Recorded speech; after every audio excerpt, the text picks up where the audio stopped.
कहानी की शुरुआत होती है वियतनाम में बने यूएस आर्मी कैंप से। 1966 में वियतनाम वॉर अपने चरम पे था। ऐसे में यूएस जनरल ड्रूमॉन्ड कैंप में आता है। वो कैप्टन मोरा को बताता है कि एक इम्पॉर्टेंट फाइल दुश्मन के हाथ लग गई थी। उस फाइल में उन लोगों के नाम और पते हैं जो वियतनाम में रह के सीक्रेटली हमारे लिए काम कर रहे हैं। ये बहुत जरूरी है कि वो फाइल किसी भी हालत में वियतनाम इंटेलिजेंस हेडक्वार्टर तक ना पहुंच पाए। उसे वापस पाने के लिए हमने कुछ दिन पहले स्पेशल फोर्स के 6 कमांडो भेजे थे। उनको वो बाइंडर मिल गया है और कुछ देर में वो हमारी एक आउटपोस्ट तक पहुंच जाएंगे। तुम्हें बाइंडर की इंफॉर्मेशन को कंफर्म करके उसे डिस्ट्रॉय करना है। इसके लिए तुम्हें अभी उस आउटपोस्ट पे भेजा जा रहा है, लेकिन तुम्हें सतर्क रहना होगा। उस एरिया में दुश्मन सेना काफी एक्टिव है और मैं तुम्हारे साथ क्रॉफोर्ड को भेज रहा हूँ। क्रॉफोर्ड का नाम सुन के कैप्टन मोरा पूछता है, ऐसा क्या है जो आप मुझे नहीं बता रहे हो? तो जनरल कहता है, ये वॉर शतरंज के खेल की तरह है, हमें दुश्मन से 10 कदम आगे सोचना होगा। इसके बाद मोरा और क्रॉफोर्ड आउटपोस्ट के लिए हेलीकॉप्टर से निकल जाते हैं। ये एक छोटी सी आउटपोस्ट थी जहाँ पे इंजीनियर एक्रमैन इंचार्ज था। एक्रमैन एक जवान इंजीनियर था और उसे कॉम्बैट का कोई एक्सपीरियंस नहीं था। उसकी टीम का काम बस वहाँ पे आउटपोस्ट को बिल्ड करना था। मोरा उसे बताता है कि एक क्लासिफाइड पैकेज इस कैंप में आने वाला था, क्या तुम्हें इसकी जानकारी है? एक्रमैन को किसी पैकेज के बारे में कुछ नहीं पता था। मोरा उसे टेंट से बाहर जाने को कहता है। एक्रमैन एज में बहुत छोटा था, इसलिए उसके जूनियर उसे सीरियसली नहीं लेते थे। एक्रमैन कैंप में अपने जूनियर से पैकेज के बारे में पूछता है, लेकिन किसी को भी पैकेज के बारे में कोई जानकारी नहीं थी। कैंप से कुछ दूर 2 स्नाइपर जमीन पर रेंगते हुए कैंप की तरफ बढ़ रहे थे और कैंप के बाहर लगी लैंड माइंस को भी उन्होंने डिफ्यूज कर दिया था। लेकिन वो दोनों कमांडो यूएस स्पेशल फोर्स का हिस्सा थे जिन्हें जनरल ने बाइंडर लाने को भेजा था। एक कमांडो जिसका नाम कोल था, मोरा को वो बाइंडर देता है। मोरा पूछता है कि बाकी की टीम कहाँ है? दूसरा कमांडो विल्स बताता है कि हम 6 लोग थे, लेकिन अब बस 2 ही बचे हैं और एनिमी इस बाइंडर को लेने जरूर आएगा। तभी अचानक बॉयड नाम के एक सोल्जर से गलती से गन चल जाती है। ये देख के मोरा आग बबूला हो जाता है। वो बॉयड को पूछता है कि ये कैसे हुआ। बॉयड कहता है कि मैं गन की सफाई कर रहा था, गलती से गोली चल गई। एज में छोटा होने के बावजूद भी एक्रमैन अपनी टीम की जिम्मेदारी लेते हुए कहता है कि मैंने बॉयड को गन साफ करने का ऑर्डर दिया था। मोरा पूछता है कि उस बच्चे को गन की क्या जरूरत है? एक्रमैन कहता है ताकि वो इस कैंप को प्रोटेक्ट कर सके। मोरा एक्रमैन की बेइज्जती करते हुए कहता है कि तुम इंजीनियर हो, तुम्हारा काम सिर्फ कैंप बनाने का है, उसे प्रोटेक्ट करने का काम रियल सोल्जर्स करेंगे, इंजीनियर्स नहीं। वो दोनों को पनिशमेंट के तौर पे टॉयलेट बनाने का काम देता है। मोरा जनरल को रेडियो पे इंफॉर्मेशन देता है कि मुझे बाइंडर मिल गया है, लेकिन इसमें लिखी इंफॉर्मेशन कोड लैंग्वेज में है और इसको डिकोड करने में कम से कम 4-5 घंटे लग जाएंगे। जनरल कहता है कि तुम्हें इसे मेन कैंप तक लाना होगा, इसके बाद ही उसमें लिखी इंफॉर्मेशन कंफर्म हो पाएगी। कल सुबह तुम्हें लेने के लिए एक हेलीकॉप्टर आएगा। उधर सारे सोल्जर्स मेस में खाना खा रहे थे, तभी अचानक गोलियां चलनी शुरू हो जाती हैं। उन पे वियतनाम की आर्मी ने हमला कर दिया था। दरअसल वो उस बाइंडर को लेने आए थे। अचानक हुए इस हमले से मोरा उस बाइंडर को एक बॉक्स में रख के काउंटर अटैक करने चला जाता है। मोरा के कहने पे एक्रमैन मशीन गन से कई सारे सोल्जर्स को मार देता है। मोरा की गाइडेंस में सब एक फाइनल असॉल्ट करते हैं और दुश्मनों को भगा देते हैं, लेकिन इस भगदड़ में वो बाइंडर लेके भाग गए थे। मोरा ये इन्फॉर्मेशन जनरल को देता है। वो बताता है कि हम पे अचानक हमला हुआ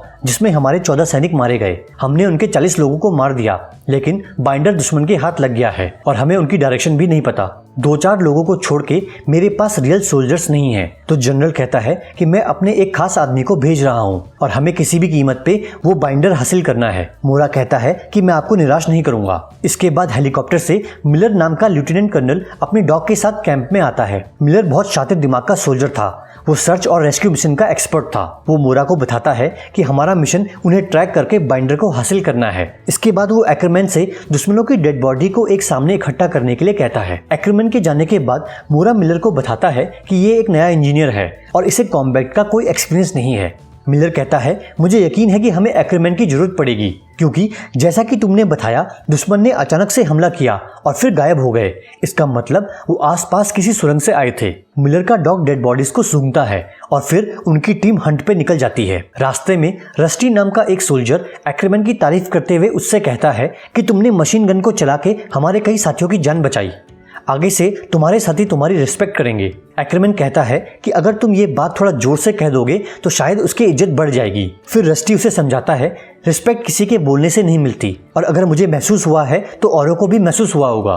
थोड़ा आगे जाने पे उनकी टीम पे दोबारा हमला होता है, लेकिन इस बार वो तैयार थे, इसलिए सिर्फ एक सैनिक की जान जाती है और उनकी टीम वहां मौजूद सारे दुश्मनों को मार देती है। मिलर का डॉग सूंघते हुए उन्हें सुरंग के गेट तक पहुंचा देता है। इसकी जानकारी मोरा जनरल को देते हुए कहता है कि मिलर ने दुश्मन की सुरंग का पता लगा लिया है और ये सुरंग कई किलोमीटर तक फैली हुई है। मिलर चाहता है कि एक टीम ऊपर से उस एरिया को सर्च करे और दूसरी टीम सुरंग के अंदर जाके उसका मैप बनाए। जनरल पूछता है, क्या तुम्हें यकीन है कि बाइंडर इसी सुरंग के अंदर होगा? मोरा कहता है कि मुझे उम्मीद है, लेकिन मैं श्योर नहीं हूँ। वैसे भी हमें सुरंग के अंदर लड़ने की ट्रेनिंग नहीं मिली है। जनरल कहता है, तुम्हें इम्प्रोवाइज करना होगा और तुम्हारे पास सिर्फ 2 घंटे हैं। एक्रीमैन की टीम को स्पेशल फोर्स के एक सोल्जर के साथ सुरंग के अंदर भेजो। बाकी के सोल्जर्स जमीन के ऊपर सर्च करेंगे। मोरा कहता है कि मैं एक्रीमैन के साथ सुरंग के अंदर जाऊंगा क्योंकि वो सब बच्चे हैं, उन्हें वॉर का एक्सपीरियंस नहीं है। लेकिन जनरल मना कर देता है और कहता है, मुझे तुम्हारी जरूरत है। इसके बाद वो मोरा से कहता है कि मैं क्रॉफोर्ड से अकेले में बात करना चाहता हूँ। मोरा के जाने के बाद जनरल क्रॉफोर्ड को ऑर्डर देता है, अगर 2 घंटे में बाइंडर नहीं मिला तो तुम पूरी सुरंग को एक्सप्लोजिव से उड़ा देना। फिर क्रॉफोर्ड कैंप से C4 के कई सारे पैकेट्स लेके सुरंग की तरफ चला जाता है। जनरल के ऑर्डर से मिलर एक्रीमैन की टीम को कोल के साथ सुरंग के अंदर जाने का ऑर्डर देता है और कहता है कि आगे इंजीनियर्स रहेंगे, कोल पीछे रहेगा ताकि इंजीनियर्स सुरंग का मैप बना सकें। तुम्हारे पास सिर्फ 2 घंटे हैं। एक्रीमैन पूछता है कि 2 घंटे के बाद क्या होगा? मिलर उसकी बात का कोई जवाब नहीं देता।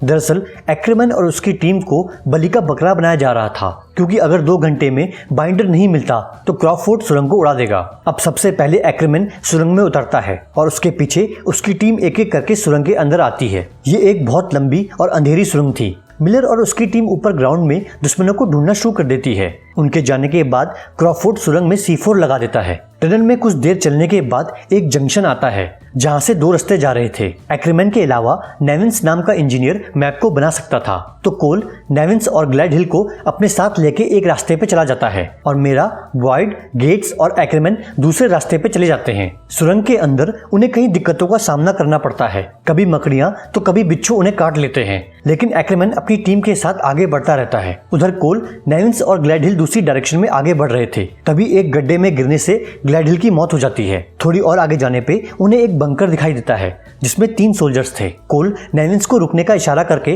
बंकर में चला जाता है। वो उन तीनों को मार देता है, लेकिन कुछ गोलियां उसे भी लग गई थी। वो नेविंस को बंकर में बाइंडर ढूंढने के लिए कहता है, लेकिन बाइंडर वहां नहीं था। कोल के कहने पे नेविंस उसके हाथ में उसकी गन रख देता है। कोल कहता है कि तुम्हारा दोस्त ग्लैडहिल मर चुका है और कुछ देर में वियतनाम के सोल्जर्स यहाँ आ जाएंगे। तुम इस सुरंग से बाहर चले जाओ, तब तक मैं यहाँ रुक के उन्हें रोकने की कोशिश करूंगा। नेविंस कहता है कि हम अपने साथियों को पीछे नहीं छोड़ते, तो कोल कहता है कि ये मेरा ऑर्डर है और तुम्हें जाना ही होगा।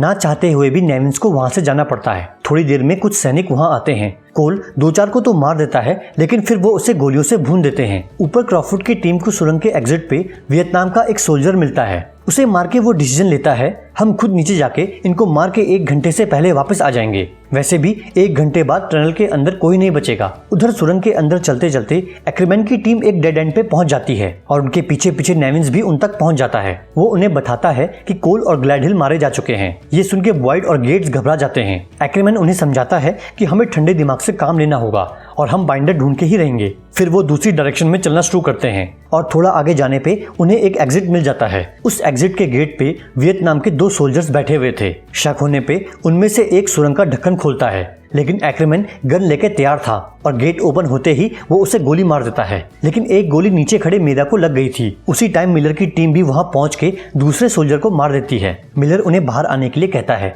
किस्मत से गोली कंधे पे लगी थी, लेकिन मीरा घबरा के चिल्ला रहा था। मिलर एक्रीमैन को समझाता है कि तुम्हारा दोस्त ठीक हो जाएगा, लेकिन अगर वो ऐसे ही घबराता रहा तो उसकी बॉडी को पैनिक में शॉक लग सकता है और बात बिगड़ जाएगी, इसलिए उसे शांत करो।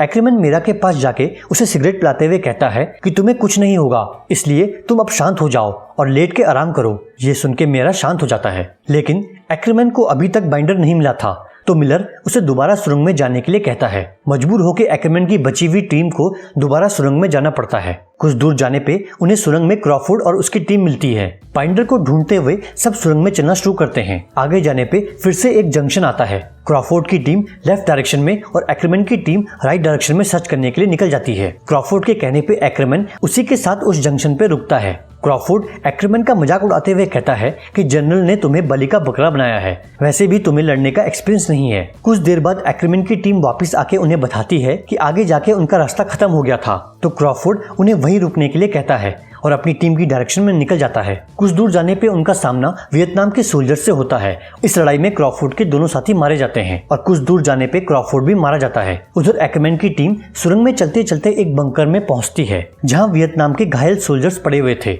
नेविन्स उन्हें मारने के लिए आगे बढ़ता है, लेकिन एक्kerman उसे रोकते हुए कहता है कि ये सही नहीं है, घायलों को मारने में कोई ऑनर नहीं है। अगर तुम इन्हें मारना चाहते हो तो मार सकते हो, लेकिन मैं तुम्हें ऐसा न करने का ऑर्डर देता हूँ। नेविन्स एक्kerman की बात मान के उनके साथ वहाँ से आगे चला जाता है। कुछ दूर आगे चलने पे दुश्मन सैनिक सुरंग की छत पे बने एक छेद से ग्रेनेड फेंकते हैं, जिसके फटने पे नेविन्स की मौत हो जाती है। अब बस एक्kerman, गेट्स और बॉयड बचे थे। एक्kerman कहता है कि हमें बस अब यहाँ से बाहर निकलना है, चाहे बाइंडर मिले या ना मिले, क्योंकि मैं तुम दोनों को नहीं खोना चाहता। लेकिन तभी वहाँ 3 सोल्जर्स आते हैं। बॉयड डर के मारे एक सुरंग में घुस जाता है। एक्kerman और गेट्स तीनों का सामना करते हैं। दोनों मिलके उन तीनों सोल्जर्स को मार देते हैं, लेकिन गेट्स घायल हो जाता है। मरने से पहले वो एक्kerman से कहता है कि तुम एक अच्छे लीडर हो। इसके बाद एक्kerman बॉयड से कहता है कि तुम सुरंग से बाहर आ जाओ, हमारे पास 30 मिनट से भी कम टाइम है। हम 20 मिनट तक इस सुरंग में बाइंडर को ढूंढेंगे और उसके बाद यहाँ से बाहर निकल जाएंगे। फिर दोनों वेंटिलेशन के लिए बने हुए रास्ते में चलना शुरू करते हैं और किस्मत से उन्हें वो बंकर मिल जाता है जहाँ बाइंडर रखा हुआ था। लेकिन अब 2 घंटे पूरे हो चुके थे